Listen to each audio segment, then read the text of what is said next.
അപ്പോൾ വരുമാനത്തിൻ്റെ കാര്യം ഞാൻ പറഞ്ഞു, മിലിറ്ററിയുടെ കാര്യം ഞാൻ പറഞ്ഞു.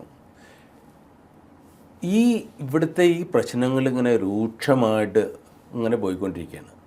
ആ സമയത്ത് 1970 അവിടെ അതായത് ഈസ്റ്റ് പാകിസ്ഥാനിൽ ഒരു ഭയങ്കര ചുഴലിക്കാറ്റ് വന്നു. അതിനെ സൈക്ലോൺ ഭോല എന്നാണ് പറയുന്നത്. ഏകദേശം 3 ലക്ഷം മുതൽ 5 ലക്ഷം ആൾക്കാർ ആ ചുഴലിക്കാറ്റിൽ കൊല്ലപ്പെട്ടു. 3 ലക്ഷം മുതൽ 5 ലക്ഷം ആൾക്കാർ കൊല്ലപ്പെട്ട ചുഴലിക്കാറ്റ് സൈക്ലോൺ ഭോല. പാകിസ്ഥാൻ, അതായത് പാകിസ്ഥാൻ എന്ന് പറയുന്നതുകൊണ്ട് ഞാൻ ഉദ്ദേശിക്കുന്നത് വെസ്റ്റ് പാകിസ്ഥാൻ, സമയത്തിന് യാതൊരു വിധത്തിലുള്ള റിലീഫും അവിടേക്ക് എത്തിച്ചില്ല. റൈറ്റ്.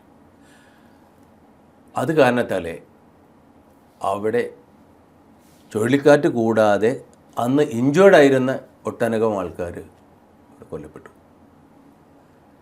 ഇവർ കരുതിക്കൂട്ടിയിട്ട് സഹായങ്ങൾ എത്തിച്ചില്ല.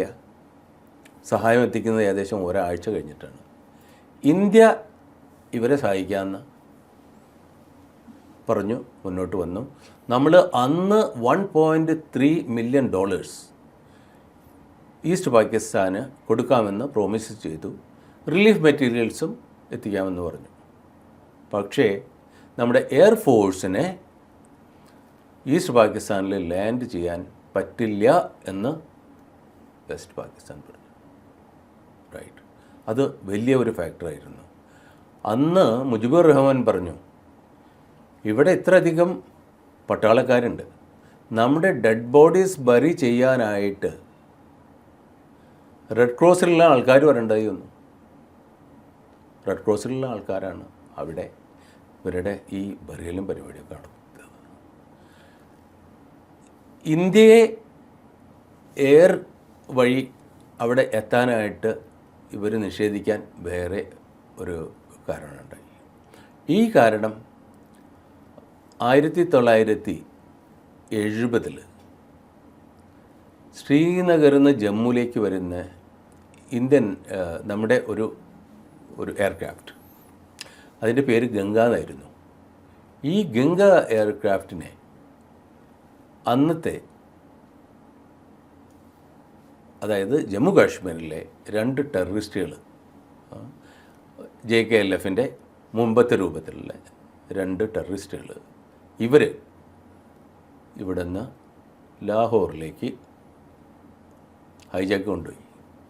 ഹൈജാക്ക് ചെയ്ത് കൊണ്ടുപോയപ്പോൾ അവരെ റിസീവ് ചെയ്തത് ബൂട്ടുമായിരുന്നു. ആ എയർക്രാഫ്റ്റിൽ 32 ആൾക്കാരുണ്ടായിരുന്നു. ഇവരുടെ ആവശ്യം ജമ്മു കാശ്മീരിലെ പല ജയിലുകളിലുണ്ടായിരുന്ന 33 ടെററിസ്റ്റ് ലീഡേഴ്സിനെ റിലീസ് ചെയ്യണം. ഇന്ത്യ അത് സമ്മതിച്ചില്ല. നിവൃത്തിയില്ലാതെ ഈ എയർക്രാഫ്റ്റിലുണ്ടായിരുന്ന 32 പാസഞ്ചേഴ്സിനെ ഇവർ ബൈ ബസ് ഇന്ത്യയുടെ അതിർത്തിയിലേക്ക് എത്തിച്ചു. അവിടെ നിന്ന് 8 മണിക്കൂർ കഴിഞ്ഞപ്പോൾ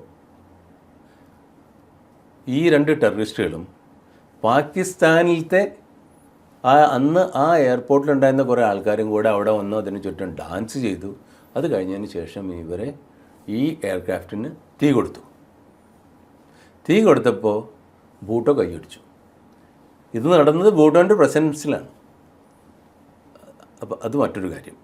ഇതെല്ലാം ഒന്നിനു പുറകെ ഒന്നായിട്ട് ബിൽഡപ്പ് ചെയ്യണം.